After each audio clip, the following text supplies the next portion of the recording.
to 4. Do you have a gardening problem? We can help you with that. A program dedicated to help you grow a better garden, maintain your landscape, grow healthier trees, make that grass look a little bit greener, as well as preserving what you grow. We're here to help you with your gardening problem. You're tuned in to Garden Talk Radio. You are listening to the most informational-packed hour of garden-focused radio in the country and on the internet with your host, husband and wife team Joey and Holly Baird. This is the Wisconsin Vegetable Gardener Radio Show.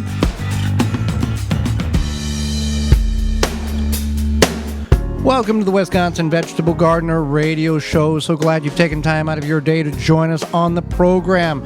The Wisconsin Vegetable Gardener Radio Show is presented to you by Power Planter Earth Augers, the official digging tool. To find the right size for your digging project, visit powerplanter.com. Thank you for taking time to join us today. For the next hour, we're going to be talking gardening and how you can have a better garden, landscape, maintain your grass, trees, the whole deal.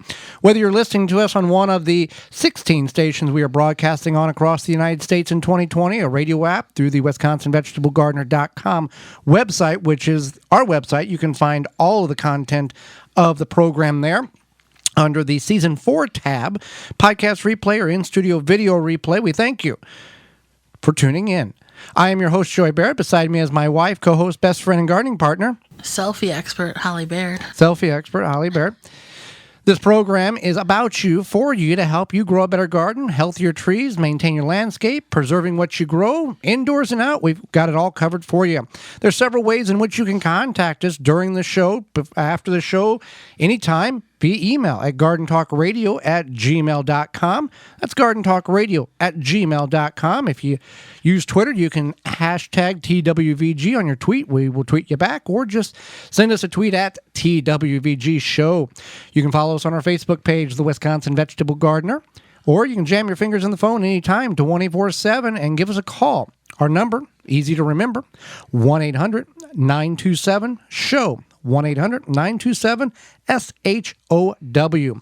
Well, we have a big show lined up for you, as we do every week. For segment 1, we're going to go over how fertilizer works, when to use it, when not to use it, and the science behind it.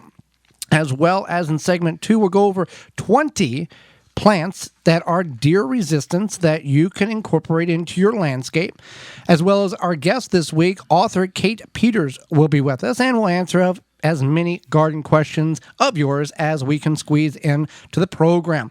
So let's get into the first topic of the show. It's how does fertilizer work? What type of fertilizers are there? And when should fertilizer be used? Right. So there are many different types of fertilizer. There's anything from organic, inorganic. There's liquid fertilizer such as compost teas, otherwise just a regular liquid fertilizer. Slow and controlled release fertilizers, dry fertilizer, water-soluble fertilizer, just to name a few. And yeah, literally, that's just to name a handful. There's multiple other different categories of fertilizers that are available and which one can use on their property. Right. So now you always want to make sure you're following the directions. So just because you use the same brand, say you use Uncle Joe's fertilizer, and for one type you use a cup per 4 square feet, it doesn't mean that this other type of fertilizer uses the same thing. Many fertilizers of the same brand uses multiple or different recipes per application per bag of fertilizer, and just because 1 cup must be good, 3 cups must be better. That's not what we want to do. No. Not at all, because that can damage the soil structure, damage the plants, and cost you money in which you don't need to spend. So inorganic fertilizers are materials that are mined or synthesized from non-living materials. And these nutrients are immediately available to plants. Others are formulated to allow nutrients to be released over a period of time. So if you use an inorganic fertilizer, choose one with some or all of the nutrients in a slow or controlled release form, so the plants will be able to take up the fertilizer as it's gradually released. And that's the thing, taking it up as it is needed instead of just dumping it all at once on the plant, and then it just absorbs it all and can have unnecessary side effects to the plant growth and production of fruit or leaf structure on that matter. So organic fertilizers are ones that are derived from plants and animals. So manure is one of them. Organic matter incorporated into the soil before planting will help fertilize your vegetables and plants, but you'll need to add additional fertilizer after planting or throughout the season. And we recommend that you follow the package on the back, the recipe on the back, the instructions, and it says, apply X amount per at time of planting, and then also X amount of days following the planting.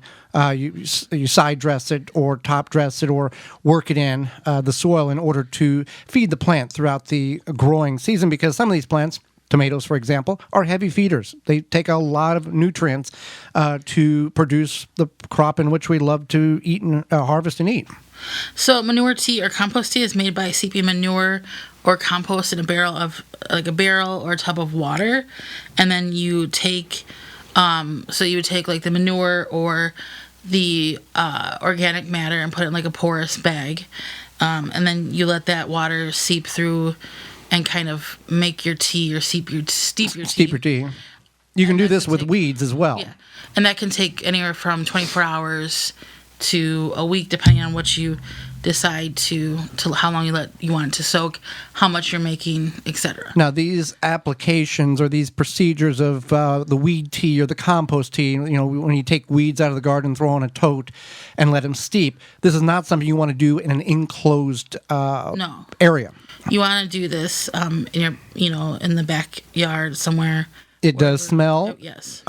When we made weed tea a couple of years ago, and it had the same aroma, that may not be the correct word, the same stench, let's put it that way, as a cattle lot, because of the it wasn't oxidized. It was just steeping there. It wasn't being mixed. It stunk pretty bad. Yeah.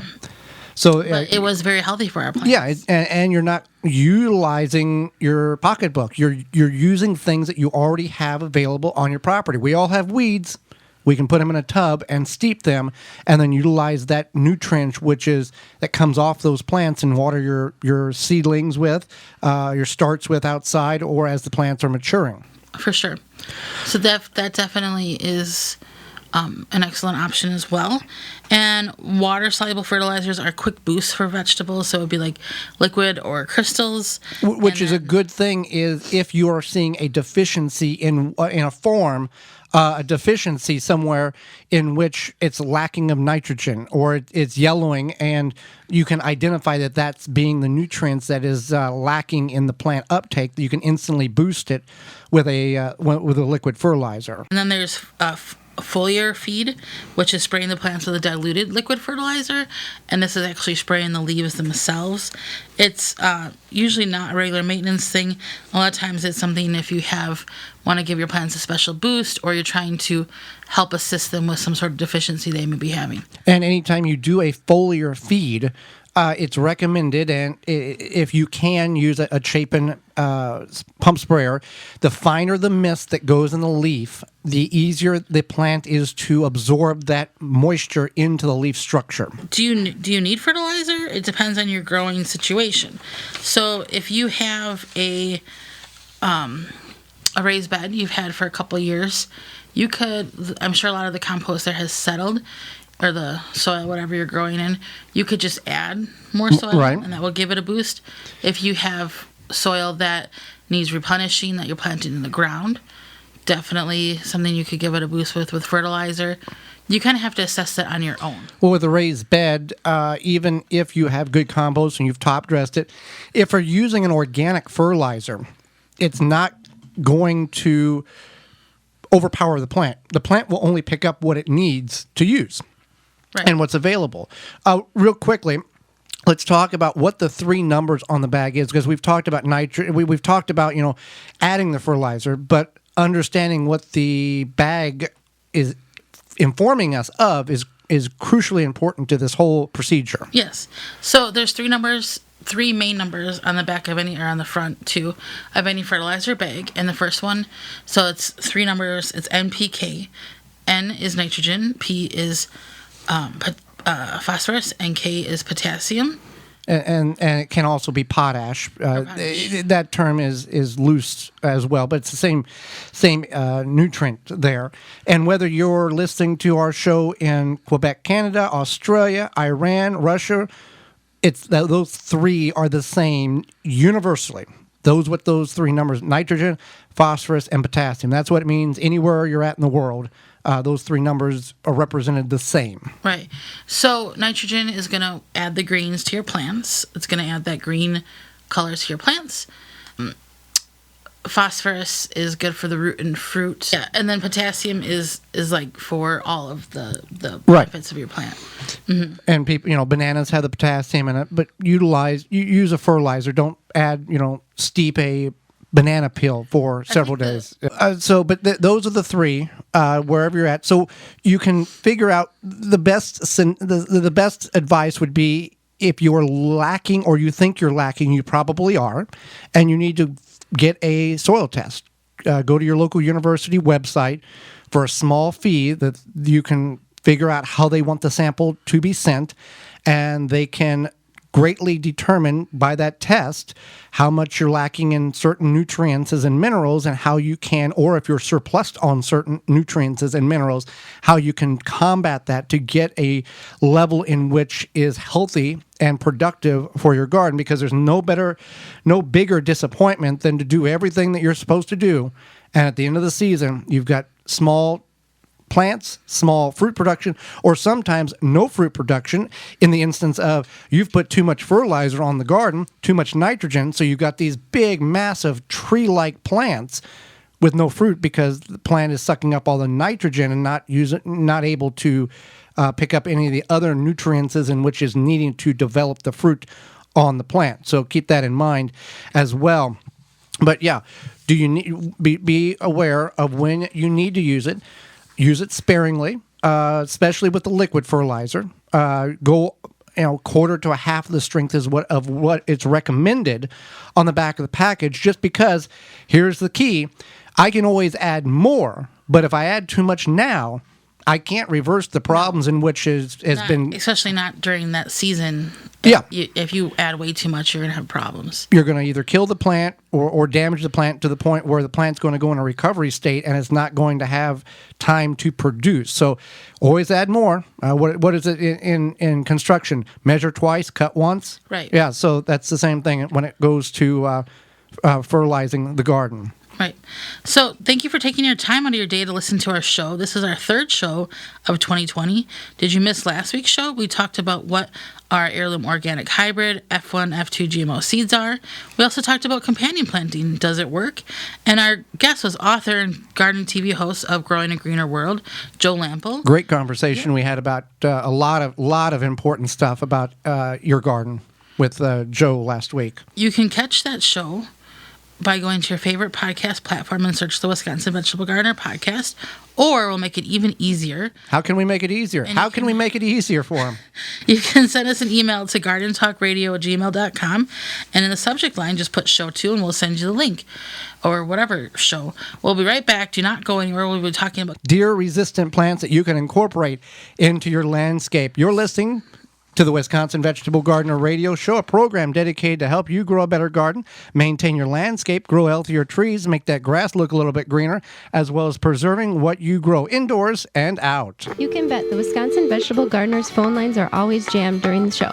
So Joey and Holly keep their phone lines open 24/7 to help you. Call anytime 24/7. Just dial 1-800-927-7469. Or just remember 1-800-927-SHOW. SHOW. Leave a message and they will call you back. We here at the Wisconsin Vegetable Gardens understand that healthy soil is always the key to a successful garden. We know that chemical fertilizer burns carbon out of the soil and kills the microlife needed for a healthy soil ecosystem. No worries. Chicken Soup for the Soil by Dr. Jim's will stimulate life in the soil and supply all the nutrients most fertilizers neglect. Rather than force-feeding water-soluble chemical fertilizer, we suggest feeding the microbes a smorgasbord of 100% bioavailable nutrients that your plants can consume when they need them. Chicken Soup for the Soil is an amazing fertilizer that will increase the quality of all the fruits and vegetables you grow. Perfect for gardeners, growers, and farmers. To find out more about Chicken Soup for the Soil and other products, visit drjimz.com. That's drjimz.com. Seed Savers Exchange has been saving, preserving, and sharing heirloom seeds since 1975, and today continues to provide those seeds to gardeners just like you. With 600 plus varieties offered in this year's catalog and 18,000 listings on their exchange, their gardener-to-gardener seed swap, Seed Savers Exchange is keeping cherished seed varieties alive. Visit seedsavers.org to request a free catalog or to purchase seeds online for this year's growing season. That's seedsavers.org. Do not go anywhere. There is more of the Wisconsin Vegetable Gardener Radio Show to come, which is presented to you by Power Planter Earth Augers, the official digging tool. To find the right size for your digging project, visit powerplanter.com. The Simply Solar Greenhouse is a one-piece molded fiberglass greenhouse that is easy to install and maintain. Multiple sizes available. Check them all out at migreenhouse.com. Trim Bin turns any chair into a workstation. Comfortably sort your herbs, dried flowers, cannabis, and more. Easily collect pollen with a static brush and mirror finish collection tray. High walls keep your work contained. To get yours, visit harvest-more.com. Made in California. Do you tweet? Send Joey and Holly a tweet to @TWVG Show or just use #TWVG and they will tweet you back. Blue Mel's has been one of Milwaukee's premier garden centers for over 60 years. We have always been committed to putting our customers first. When there is demand, we stock it. When there is an idea, we grow it. When there's an opportunity, we build it. And when there is a need, we deliver. Our family continues to offer you the industry's best garden and landscape products and services. The same as my parents did when they first started the business back in 1955. Visit Blue Mel's. Quality and service are the roots of our business. Blue Mills, 4930 West Loomis Road, 414-282-4220.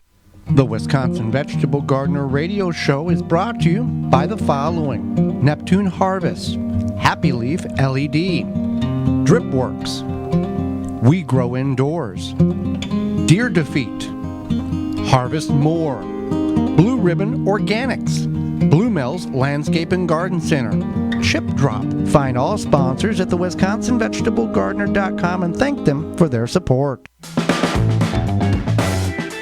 Now back to the Wisconsin Vegetable Gardener Radio Show, which is presented to you by Power Planter Earth Augers, the official digging tool. To find the right size for your digging project, visit powerplanter.com. Now here are your hosts, Joey and Holly Baird.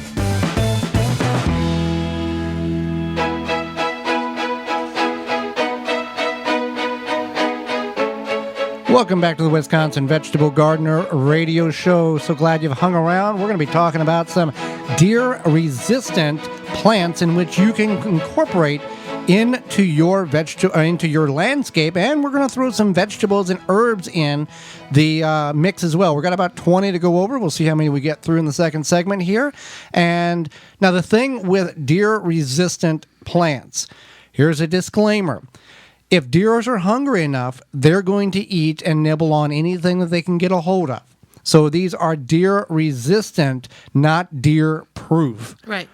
Also, deer, they each eat different things. So what might work for your area may not work for our area, or vice versa. And deers have become a big problem for gardeners because they forage throughout the garden, and based on your location of the garden, it might be next to a woods, a reserve of some sort, and they funnel next to your garden. They see all the garden candy, and they decide to investigate and eat. Now, you can put a barrier up. That's the first and best defense in which you can deter the deers from getting on your property. How tall does a fence need to be? At least 6 feet. Like at least 6 feet, some 6 to 10 feet, based on who you ask. That's quite a big investment based on the size of the property in which you're trying to protect. So the next best thing is you can use a spray or a repellent to detour the deers from eating your plants. Now, we've got a great sponsor, Deer Defeat. It is an effective deer deterrent for not only deers, but rabbits and groundhogs and other browsing animals. It doesn't wash off. You can spray it directly on your plants up to the point of, if it's a vegetable, up to the time of flowering. It doesn't scare the deer off, but it keeps the deer and other animals from eating it. It has an odorless smell to the human after 30 minutes, and you apply it every 30 days, and it will not wash off. It's great to use. All natural products, and you can also save a little bit of money by using coupon code RADIO. Save 10% whenever you go to deerdefeat.com. Deerdefeat.com, use coupon code RADIO at checkout. And it really does work, and the testimonials prove that from gardeners from all over the country. Boxwoods are a popular shrub, and they're commonly used in landscape. Now, there is a disease called boxwood blight, which is something to think about. But this plant takes well to pruning. It will grow for decades when it's happy, and it's a full sun plant. Yeah, so keep in mind that these are just a small list of plants in which are deer resistant, not deer proof, that would look good on your property. We didn't include everything because it would take a whole hour in order to go through all of these. But, boxwoods are a very good, popular plant in which is incorporated into many landscapes throughout North America. There is junipers. They're very tough plants. They can grow short or tall like a tree, and it's an indestructible evergreen, essentially. That's a very strong word. They're a very hardy plant. I know that they are. So, yes, they are. And deer typically don't care for them. Lilac is another one. We've got lilacs on our properties. Your sister has one in her backyard. Your mom has one in her front yard. Very durable plant. Now, we don't have the deer infestation as some gardeners do, especially in our direct area. Correct. Yeah. But the lilac is a beautiful tree, shrub, bush, whatever you want to call on that. Has a wonderful fragrance in the early portions of spring, and if not taken care of, it can get out of hand and quite large, as your sister has. We've seen in your sister's backyard. Mm-hmm. For sure. So that is the lilac. The inkberry is an evergreen shrub. It's small, has little blackberries. Hence the name. Not blackberries that you eat, but little blackberries that are blackberries. It's a substitute for boxwoods, and it's happy in the shade or with partial sun. So if you're looking at the boxwoods and was concerned about the blight, the inkberry is a good substitute for that to have on your property. Now, with any of these plants, you need to figure out what growing zone you're in, and then purchase accordingly for plants that that will stand and be able to handle the cold in that particular area that you're in. If you're in growing zone 5, make sure you get a plant that can handle, that's suited for growing zone 4 or even 3, because just because you're in zone 5 and X amount of temperature is the lowest, you do see those times where the temperature gets much lower. And if you have that cushion of a plant that is actually designed for 2 growing zones lower than where you're at, really can save a lot of time and effort and keep the landscape looking well, and you don't have to replace them every so many years whenever the detrimental cold hits them. So there's elderberries. There's varieties such as Black Lace and Black Beauty. Most people are familiar with. The elderberry plants are becoming more familiar because it's good for your immune health. And they are tough little shrubs. They like sun, but can also grow in partial shade. And then we have holly, not you, because I don't think, the deers probably wouldn't eat you if you stood out in the field. But this is the bush shrub. How do you know that? I'm just taking a guess. Maybe they think I'm tasty. I don't know. This is not the time nor the place for that conversation. Okay, fine. The holly plants. Now, the thing about holly plants, there's several different varieties. They may nibble on the plants, but people always say, well, they said it wasn't it was a deer-resistant plant, and they ate part of my plant. Well, still. But again, if they're hungry enough, they're going to eat something. But yeah, there are a couple of different varieties of the holly bush, holly tree, holly plant, however you want to categorize that. And they can grow in sun or shade. Right. So daffodils are. We're all familiar with daffodils. Right. Now. The sign of spring. But keep that in mind. Yeah. They only bloom in spring. So that's something to keep in mind, and those prefer full sun. Another one, let's get in some of these vegetables here in which are good for deer-resistant plants. Rhubarb, whether you grow it in a container, as we do, or you have it in the ground, deer-resistant. Mint, always grow that in a container. Never grow that in the ground. Otherwise, you will have a garden full of mint that you'll never get out unless you use harmful chemicals. That's just what it is. If you're familiar with Creeping Charlie, as we are here in the upper Midwest in the Wisconsin area, mint is a relative of that plant. Mint is just very aggressive. Yeah, well, so is Creeping Charlie, but Creeping Charlie is not on this list, but I just wanted to bring that up as an informational base there. Another one is garlic. Garlic is typically planted in the fall, harvested in the spring, early summer. Onions, another one that deers do not find appetizing. Potatoes. Potatoes are another one, as well as hot peppers because of the heat factor. They get in their nose and ingest that, and they don't like that very much. And dill. So dill is also very similar in the fact that it can be invasive like mint. It's a different invasive. If you let it go to seed, it's going to reseed and continue. In some states, it is considered an invasive species and prohibits the growth of it in certain areas. Chives, also related to the onion, rosemary, sage, thyme, all herbs that are good for, and oregano, all good for deer-resistant plants. Do you have time for the deer? Nobody wants time for the deer. As well as another one, which is not as familiar to some people, but it's called Mexican sunflowers. And it has a very abrasive leaf structure to where the deers don't like that on trying to eat it. It's very prickly to a certain degree, and they'll go elsewhere. So some people will actually surround their garden with the Mexican sunflowers. So that's something to also keep in mind. The other thing to keep in mind is don't put the deer candy right by the edge of your garden. The peas, the beans, peas, yep. Tomatoes, whatever that might be attractive to them. You don't want to put those... Lettuce and spinach, yeah.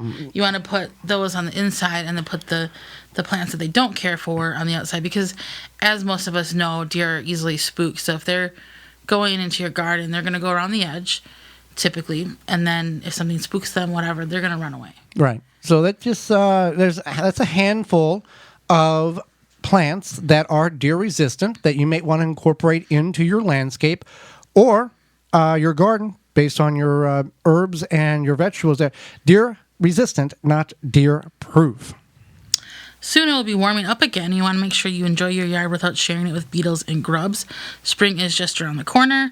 For many of us, we're experiencing some spring-like weather. There's Japanese beetles articles from all over the Midwest. We get this question a lot.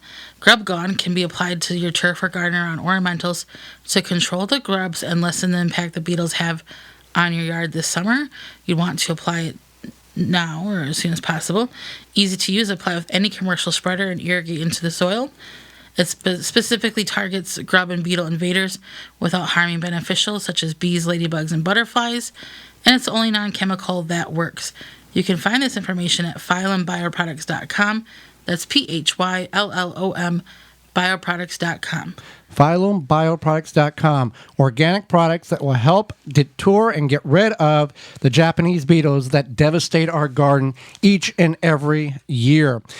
Well, don't go anywhere. You're listening to the Wisconsin Vegetable Gardener Radio Show, a program dedicated to help you grow a better garden, maintain your landscape, grow healthier trees, make that grass look a little bit greener, and preserving what you grow indoors and out. Do not go anywhere. Author Kate Peters coming up next.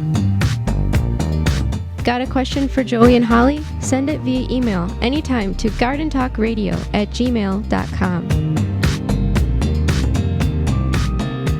Planting conditions are always favorable with the Power Planter Earth Auger. No matter what the job is, Power Planter has the right size for you. Simply attach to a drill and let the Power Planter do the work for you, creating holes fast and efficiently with ease. Find the size that fits your project at powerplanter.com. The number one key to healthy, productive plants are the roots. Starting from seed to full-grown plants, rootmaker.com has the answer.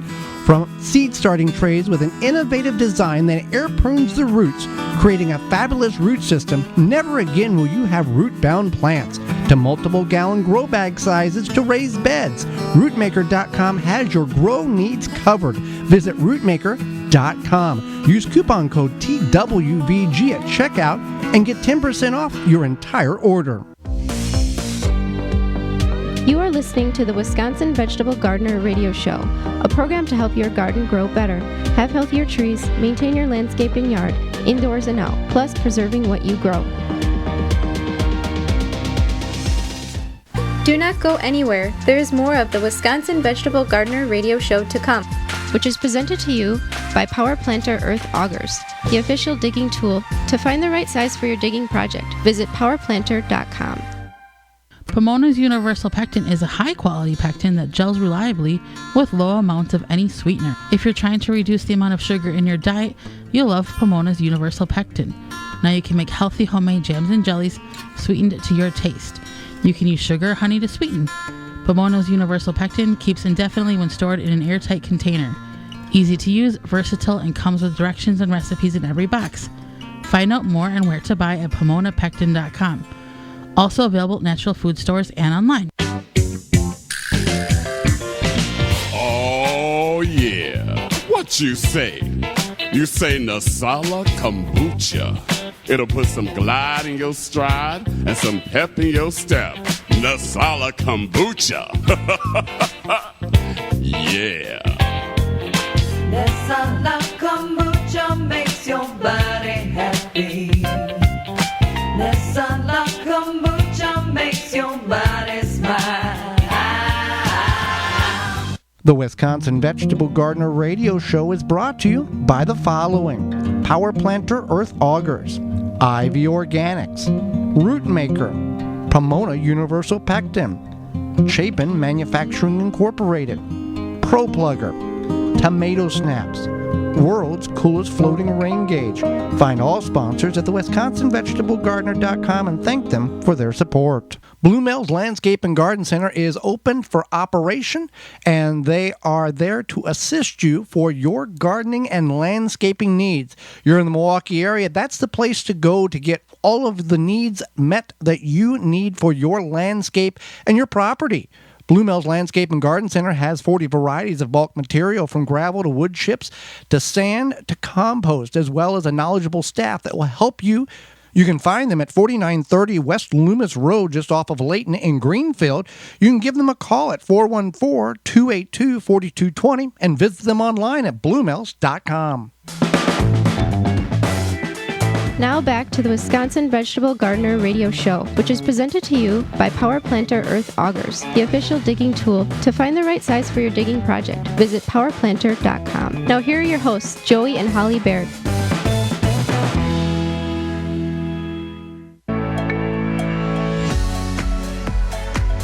Katie Elzer Peters is an author, copywriter, editor, blogger, and gardener. She's also a marketing expert and has written a number of books. She also used to run botanical gardens. Welcome to the program, Katie. Thank you. Well, glad to be here. Thank you for taking time out of your very busy schedule to not only enlighten Holly and myself, but all of our listeners too across the country. Well, I really appreciate being here.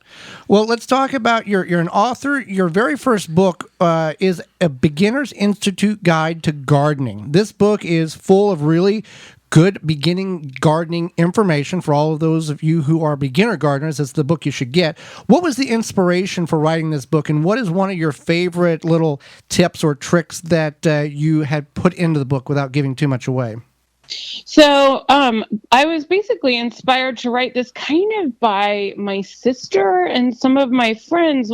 I wrote it when I wrote it probably 8 years ago or so, maybe a little bit longer. And it was at the age where a lot of people that I knew were like buying houses and they had no idea what to do with their yards. And so I wanted to make just a really simple step-by-step book where if you had a new yard or you had a house and you weren't sure what to do with it, how to trim the shrubs, how to take care of your lawn, if you wanted to grow some vegetables, that you could pick the book off the shelf and then just turn to the section that you needed. Like if you needed to prune your roses or you needed to prune your shrubs or feed the lawn, and you could just read that one section and get exactly what you needed to know and take care of your living space without it being this overwhelming, scary, proposition. So that's why I did it.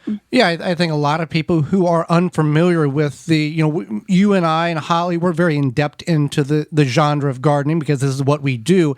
To an average homeowner or a 20-something or a 30-something-year-old who has just bought a house, number one, they're overwhelmed because they just made the biggest purchase of their life. Yes. And two, they do not want or do not have the finances to go hire somebody to come in and maintain this property in which they've just invested their whole life savings into.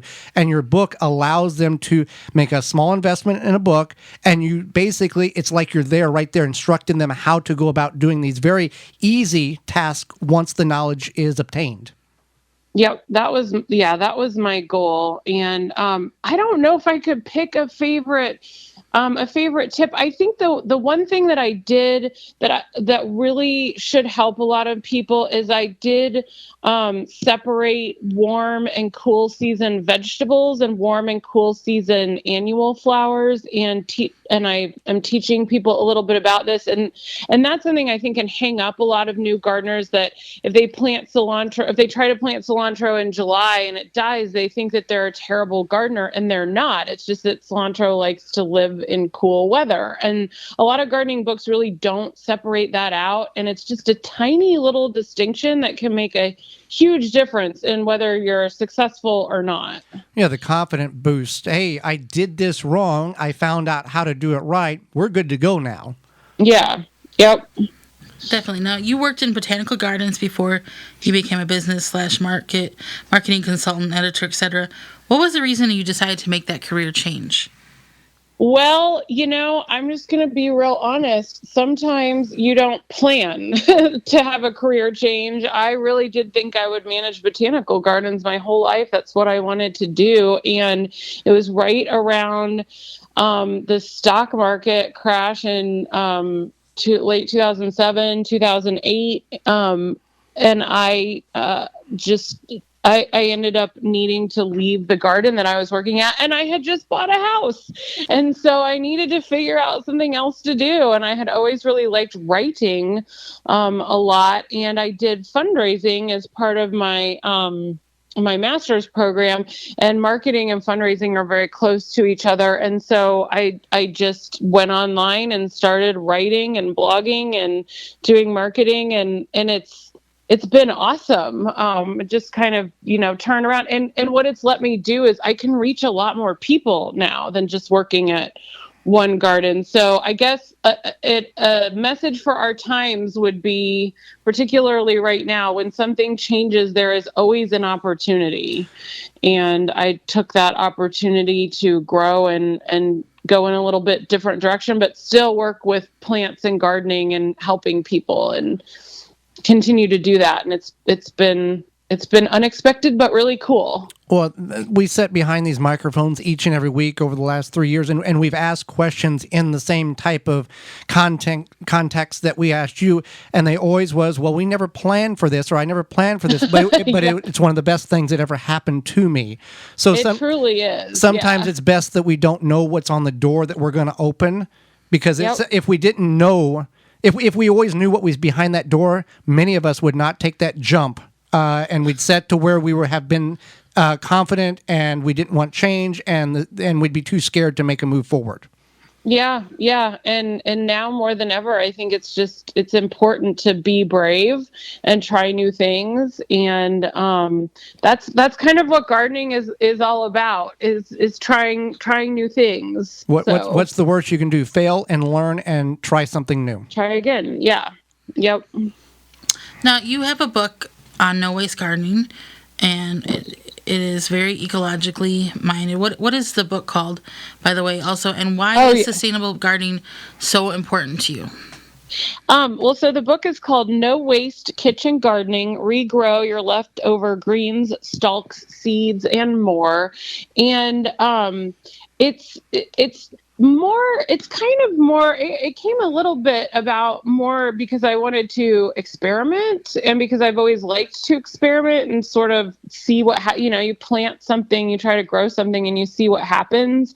But it does have a sustainable message, and it has a message of really getting the most that you can out of the produce that you buy or even that you've grown and harvested. There's a lot of food waste, and in fact there is actually a cookbook that I have that is about cooking with all of the pieces of the plants that you usually throw away, but there's still life left, and there's still harvest left in a lot of what we would throw away or compost. And so it is just about squeezing that extra bit out. And it'll help the environment, it'll help your wallet, it'll help it just helps if you need something that you would normally have to run out to the store for. Again, something, these days I'm like, buy a head of lettuce, regrow it after you chop it, regrow those green onions. You can still squeeze some more out and buy yourself a little bit of time. So it's twofold message. It's both your wallet and it's the earth, like just making sure that you're not throwing away perfectly good bits of food that you could use, and both polluting and or having not gotten as much out of the vegetable or fruit for all that it took to grow it. I don't know. Hopefully that makes sense. Well, when you talk about regrowing onions or regrowing that little bit of lettuce left, how are we doing that? Are we using a windowsill? Are we investing in grow lights? What is kind of the technique that you practice that you have found the best success with? Really, when you're regrowing, all you need is a windowsill. If you're growing things, if you're growing things from seed and you want them to be productive, a lot of times you do need a grow light because you're trying to get, the first sort of flush of growth. But if you're regrowing, the ends of onions or lettuce, the windowsill is all you need because the plant pretty much has in it what it's going to do. It just needs a little bit of water. The light, quite frankly, what the light does is it makes the greens a little more green. They can photosynthesize and they can become a little more green, but you don't need a fancy setup at all. In fact, when I was working on this book, I grew all of the stuff for the photo shoots, all of the plants and seeds and everything. And so, but I was traveling a lot that winter. And so my husband had to babysit everything while I was gone. And he called it my little plant zoo. And it was the entire kitchen table was pretty much just filled with jars and bowls and pots of things. And I don't have a grow light, and I don't particularly have a bright house, but everything, it grew just fine. The plants still have, it's so easy because the plants still have life to give in them that are in this book if they just have mostly just a little bit of water and a stable place to grow. That's definitely great. Now, what is your favorite vegetable or fruit to regrow from scrap, or maybe most notable? Well, I'm very proud of the blessed sweet potato that's in the book. I love, it's kind of fun because you can almost grow it as a houseplant, but in terms of actual utility, I think that regrowing head lettuce and regrowing the like green onions or scallions gives you kind of the most bang for your buck, and can truly be actually like helpful. It depends on how much you consume, but I mean, I eat a ton of lettuce, and so for me to be able to regrow those little lettuce heads actually made a little difference. And then green onions, it's just so convenient to have them on your countertop as opposed to having to like run out and buy them. Well, absolutely. Now, we embrace failure as gardeners, and I'm sure you're familiar with Shauna Coronata. She's made it very well known on this program that you're not a real gardener until you've killed at least 1,000 plants. So there's many of us in that category. What is, and we use that failure to grow from, no pun intended. What is a garden fail that you've experienced in your growing that really has taught you something pretty unique? Well, I was thinking about this today because I feel like I've had so many failures. But one thing that comes to mind is that I am not always great about spacing with plants. Sometimes I tend to plant them too close together, particularly like shrubs or trees. With annuals or perennials, it's a little bit, they're a little bit more forgiving. But the idea of really needing to look up what the size of a tree or shrub is going to be after it's been growing for several years, and trying to honor that when you plant it, particularly as I've been living in the South where it seems like nothing ever stops growing. If you plant stuff too close together, it will engulf your house. You just kind of end up with a jungle. So that's one thing that I really have learned a lot from. And then the other thing, which I just talk a lot about in the No Waste book, is you kill something and you start over. I feel like with gardening, there are a lot of people who think if they did something, if something died, that they have a black thumb. And that's not the case, especially when you're regrowing stuff. You don't have any idea what the plant has been through, that turnip or beet or radish or whatever, before you got it. And so you just, you try, and if it doesn't work, then you try again. And so, I mean, that would be, I think, the biggest, just almost like life lesson, which we sort of talked about earlier, is like, don't give up on the first try. Just don't ever give up on the first try, because it might not be you, or you might just need to learn some more. Or maybe the plant was treated so it wouldn't sprout, and that's why it won't sprout in your house. So, I think that's not really a mistake, but it's just something that I feel like people feel not confident about if they try once and it doesn't work. I'm like, nope, just try again.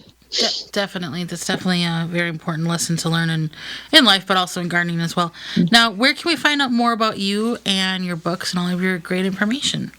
Well, I do a whole lot more like business blogging and stuff now. Gardening is more, but I do have a website, thegardenofwords.com, and that's where you can find me. And then on Instagram, I'm always, well, not right now, but usually traveling around, and that my Instagram handle is Katie, Katie _ Garden of Words, and invite people to find me and ask me questions. My email is on my website. I'm very happy to get people's questions. I love to answer gardening questions. So that's where you can find me. Well, Katie, we greatly appreciate you taking time out of your day to join us on the program, and not only sharing stuff with Holly and myself, but all of our listeners across the country. Thanks so much for having me, and happy gardening, everybody. Absolutely. You too. You can bet the Wisconsin Vegetable Gardeners phone lines are always jammed during the show. So Joey and Holly keep their phone lines open 24/7 to help you. Call anytime 24/7. Just dial 1-800-927-7469. Or just remember 1-800-927-SHOW. SHOW. Leave a message and they will call you back. Dig planting holes from a comfortable standing position. Step, twist, pull, and plant. Visit ProPlugger.com. Brought to you by Blue Ribbon Organics, providing locally made organic compost and soil blends for gardens, farms, landscaping, and more. Visit BlueRibbonOrganics.com or call 262-497-8539 to find their products nearest you. Got a question for Joey and Holly? Send it via email anytime to gardentalkradio@gmail.com. Protect your plants against damage with a 3-in-1 plant guard and special blend fertilizer. Visit ivorganics.com. Make watering easy. DripWorks provides quality drip irrigation supplies and equipment to gardeners just like you for all your growing needs across the U.S. and Canada. Purchase online at dripworks.com. Blue Mel's Garden and Landscape Center offers an awesome selection of high-quality garden and landscape products. We have just the plants you're looking for: annuals, perennials, veggies, herbs, and more. Plus, you can always count on us to answer all of your questions and offer expert advice. Blue Mel's also carries the largest selection of bulk landscape materials in the area. Enjoy a beverage from our coffee shop while your kids run around in our huge playground. Join our growing list of highly satisfied customers. Visit the garden center that offers everything you're looking for. Visit Blue Mel's today. Blue Mel's, 4930 West Loomis Road, 414-282-4220. The Wisconsin Vegetable Gardener Radio Show is brought to you by the following: Phylum Bioproducts, Spartan Mosquito, Dr. Jim's, Nasala Kabucha, MI Greenhouse LLC, Green Gobbler, Water Hoop, Seed Savers Exchange. Find all sponsors at the WisconsinVegetableGardener.com and thank them for their support. Now back to the Wisconsin Vegetable Gardener Radio Show, which is presented to you by Power Planter Earth Augers, the official digging tool. To find the right size for your digging project, visit powerplanter.com. Now here are your hosts, Joey and Holly Baird.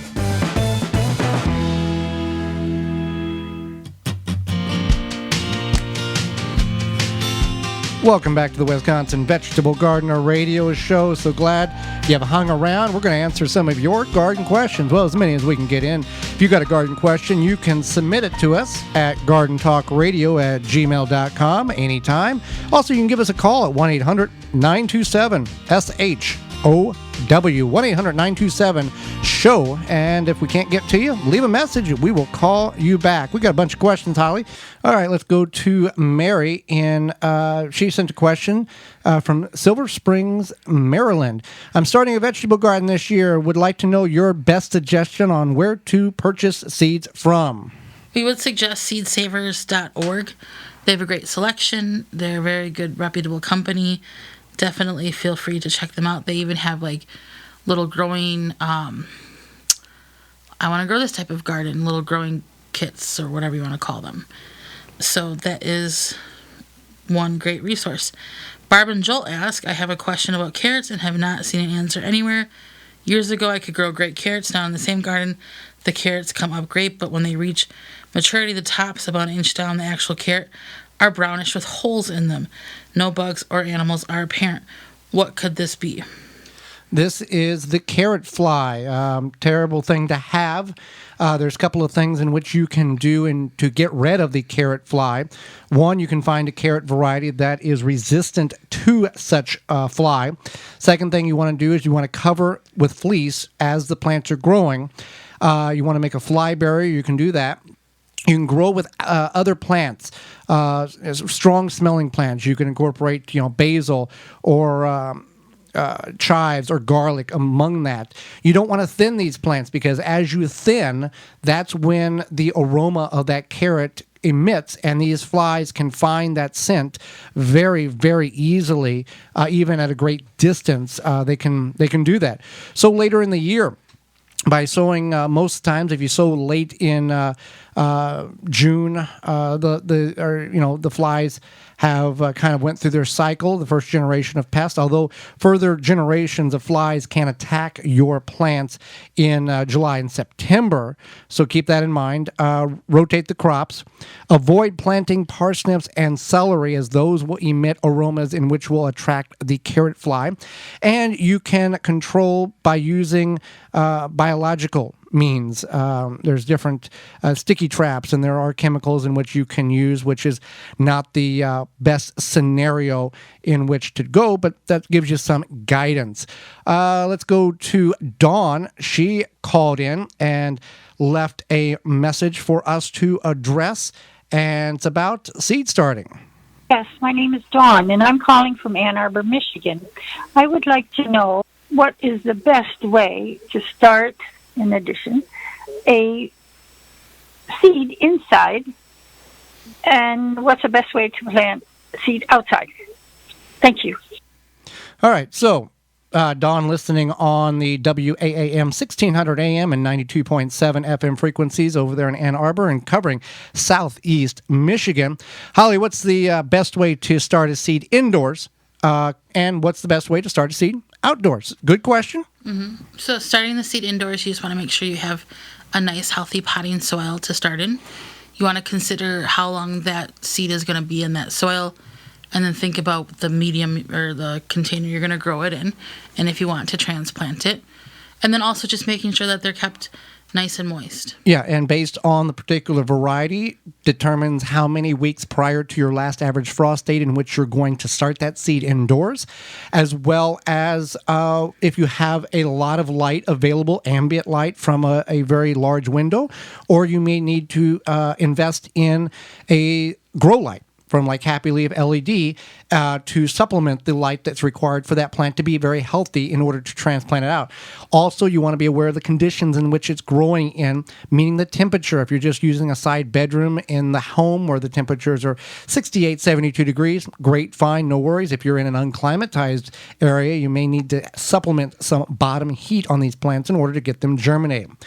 To grow them outside based on a type of seed, full sun, partial shade. Solar, full sun, partial sun, shade, what have you. You also want to pay attention as to when that seed packet is going to tell you that it's okay to sow them outside. It's going to say something like after danger of frost, after, before, maybe a little bit hardier, danger of frost, something like that. So it's going to give you an idea, and then you would want to do some Googling to find out when your last average frost date is. And then you just direct sow them. It's going to tell you how deep to plant the seed, how to space them. For outdoor planting, you want to pay attention to those recommendations as well. Yeah, it's for a new gardener, it may be very overwhelming, but it's very, once understood, it makes quite a bit of sense. So there's nothing wrong with that. Good question. You can call in 1-800-927-SHOW. If you've got a question, certainly submit that to us, and we will get it answered on the air. All right, next question. We're going to go to South Dakota from listening on 570 WNAX with Vince here. And he's got a question about a chemical that he has sprayed on his grass. This is Vince from Watertown, South Dakota. And my question is, I used grazon to spray on one row of my trees on the outside row, thinking that would be a good way to get the weeds, but not the grass. And now I see the trees seem to be getting really funny looking, and some of them are even dying, curling up. My question is, how long is that stuff going to stay in the ground? Would I be okay to get a bunch of new trees and plant a new tree between every old tree, thinking that it's been long enough? Or is there a time limit how long that stuff, that grazon stuff, stays in the ground? Well, got some bad news for you, Vince. It takes about 2 years for that grazon to come out of the soil, or time, 2 years minimum for the grazon to work itself out of the ground. Now, what the grazon, that chemical, it is a persistent herbicide, and it's very potent. And grazon is just one of the names. There's about a dozen different names that has this type of chemical in it. And it is used on agricultural applications to kill everything except for grasses that are grown in pastures.